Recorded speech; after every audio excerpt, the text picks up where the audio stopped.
అంటే పుట్టినప్పటి నుంచి నేను తారక రామారావు గారి భక్తుడిని, బాలయ్య బాబు అభిమానిని. చివరి వరకు అదే ఉంటుంది.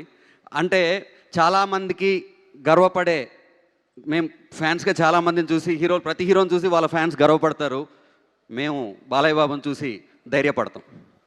మా బాబు ఉన్నాడని. సో అలాంటి ఫ్యాన్స్ కూడా చూడండి, అంటే అగ్నిపర్వతం బద్దలవుతున్నప్పుడు దాని వేడి ఎంత ఉందని శరభాలు వెతకూడదు. ఒక సముద్రం ఉప్పొంగుతున్నప్పుడు దాని లోతు ఎంత ఉందని మనం వెతకూడదు.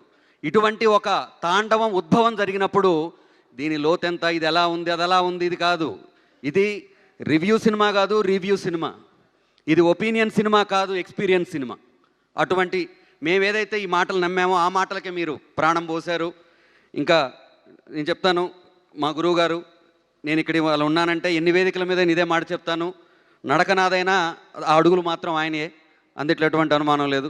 నన్ను ఇక్కడ దాకా తీసుకొచ్చి, పల్లెటూరు నుంచి వచ్చి నన్ను ఇక్కడ దాకా తీసుకొచ్చి ఇవాళ నా దైవం బాలయ్య బాబు ముందు ఆయన కోసం పనిచేసే అవకాశం నాకు ఆయన కల్పించారు.